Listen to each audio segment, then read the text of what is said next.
Hey Life Church Monroe, it's Pastor Shawn with another episode of The Big Give. And I'm here today with our Children's Life Director, Life Kids Director, Mr. JC Kellis. And man, so thankful for your ministry, JC. Thanks for stepping into that role. You're leading well. So I thought we'd just start a little bit. Fill us in about what's going on right now in Life Kids. Like, I know you guys had a lot of kids there. You're having fun every week. Just want to share with the rest of the church what's going on in Life Kids. Sure. So I took over probably about 6 months ago. And one of the big things we wanted to do is change curriculum. We weren't super happy with the curriculum. It was great content, but we just wanted more for our kids. So we switched over to Wonder Inc. By David C. Cook. Great curriculum, tons of stuff to do for the kids. The kids love it. My team loves it. I love it. It's been great win for the church. We're averaging right now just under 30 kids every Sunday.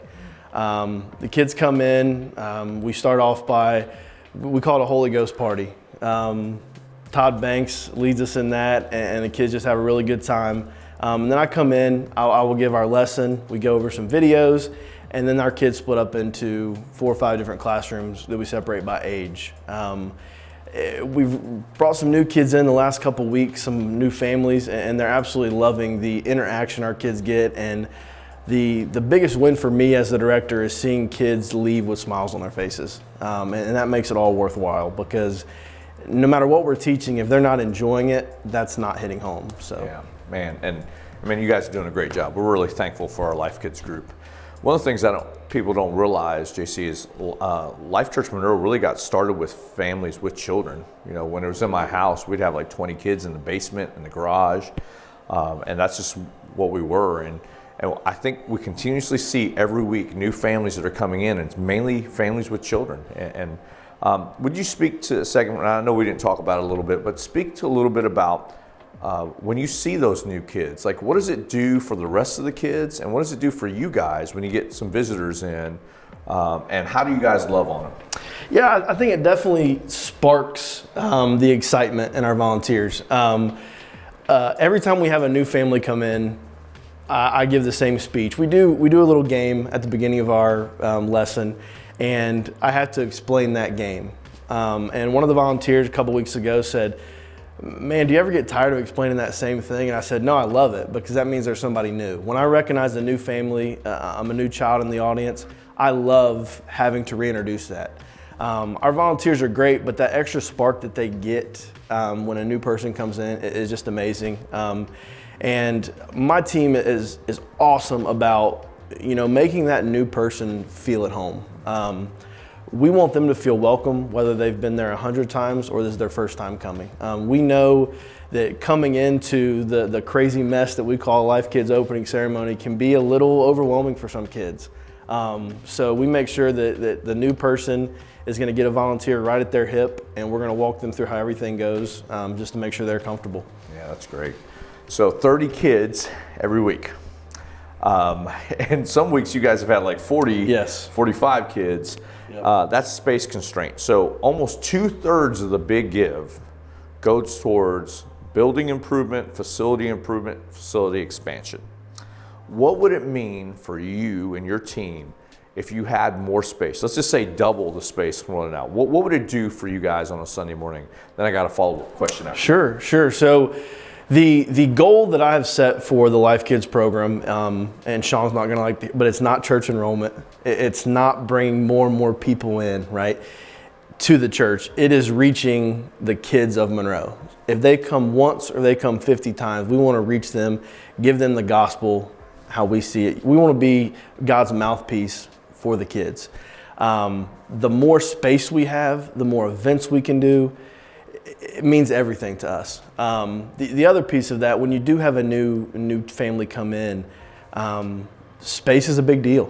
Being a parent of 2 small kids, when we go to any kind of play area, whether it be a get air or something like that, if it's a confined space, we don't feel comfortable there. If it's really packed, it's just not as welcoming as a big space. Our classrooms right now are probably our biggest need. Our opening space is okay for that 40 mark. If we get much bigger than that, it's going to be packed.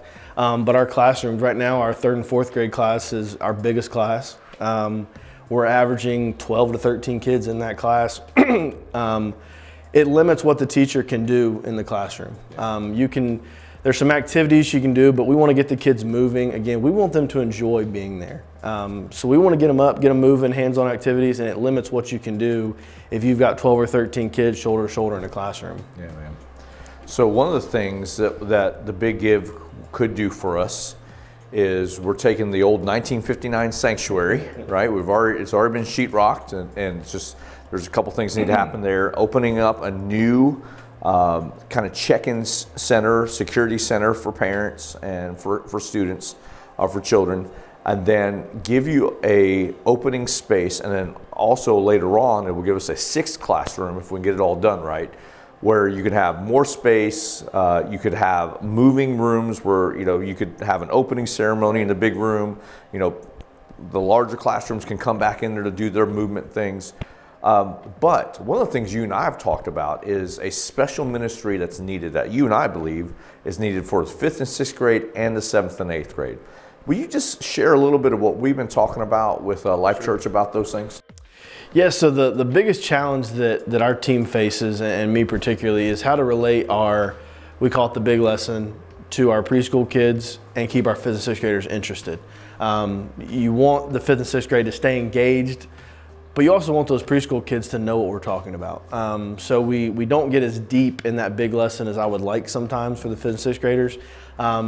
And then when I do, I'm a little worried that we're not reaching the little kids too. So the 5th and 6th graders having their own space would alleviate that problem. The other piece of that was it would allow them to transition into our youth group a little bit better. Pastor Shawn and I have talked about how we really need the curriculum to be a little bit different, right? We need to show them what it means to be part of a youth group, what the youth group does, how they do their studies, their lessons are going to differ from what we do in Life Kids. And getting them their own space is going to allow them to do that. I think it's also going to allow them to grow. Currently right now, 5th and 6th grade is probably our, how do I want to word this? We have the least amount of new people in that age. And I think part of it may be, if you're a 5th or 6th grader, you walk in and you see my 6-year-old daughter up there, you're like, do I really want to be involved with these little kids? So separating them is going to give those new, okay, these kids are my age. So. And JC, it's that time in all of our lives, right? Psychologists say the 5th through 8th grade years are the hardest time on us because our bodies are changing, our minds are changing, our emotions are changing. And man, we could be a force for good in Monroe to give families a place for their 5th and 6th graders and 7th and 8th graders to learn about Christ, to grow in Christ, and to find out really how God's wired them. 100%. The last thing I want to talk to you about is, we've talked about when this space expands and you have a bigger space for your opening ceremony, and also just kind of check in and checking out with students or with children and making sure they're safe. We'll actually move nursery over there. Basically all of our Life Kids will move to that wing. But one of the things you and I have talked about is parent discipleship, and giving parents an equipping time to help them to take those lessons home with their kids. So give us a little dream right now. Like, what would that look like to have a bigger space that parents could jump in with our kids monthly, weekly? You and I've talked about it. Yeah, absolutely. I'd love to bring parents in and just let them witness, what we're doing in their kids' lives. As a parent, speaking from a parent, I always want to know. I would love them to open up I'm a helicopter parent, so I'd love to come into my daughter's kindergarten class and see what she's learning. Obviously can't do that, but I would love to be able to bring parents in, see what we're doing, see what we're teaching their kids, see the impact we're having in their lives. And the other piece of that too is I would love to hold some classes, for our parents. The biggest blessing that we have here is our team that works with the kids. I couldn't do it without them. And I want to share their experiences and their just love for, the kids of this community. I want to share that with people. So parenting classes, parenting events where we just bring parents in and just let them see the facility. Our facility is great right now, but the dream that you and I have just discussed is, talk about being a beacon for the community. I'm super excited to see where that can go and how much greater our impact can be. Yeah. And Man, it's really no holds barred, right? That space gets done, and there's all sorts of things we can do. Absolutely. I believe, and I think you agree, I believe we will grow as a church as our Life Kids ministry grows. 100%. Absolutely. You know, I think that, you know, when you sit down and watch television, whether it's YouTube, streaming, whatever, those commercials are geared towards what? The kids. Yeah. You know, people a lot smarter than me know that if you can get a kid on board, parents will follow, right? And the other piece of that too is even if a parent, you know, comes to a church, they love the church, if they don't have the kids ministry, not going there. As a parent, when my daughter was born, my mind shifted. Now I'm not in control of myself. I'm not responsible for myself and my wife. This baby, I'm now responsible for her, you know, eternal salvation as well. So the kids' wing speaks, you know, volumes for a church as a whole. Yeah, that's good. Well, Life Church, again, as we're in the middle of this big give campaign, we just want to let you know a little bit about how your faithful giving will affect our church. We believe that if this offering, this campaign happens the way we see it unfolding, that we could reach more families, we could expand kids ministries, we could give 5th and 6th grade, even 7th and 8th grade, their own space and their own time, on Sunday morning especially, and we could grow our influence. Man, that facility could be used even more Monday through Friday when it's not being used now. So absolutely.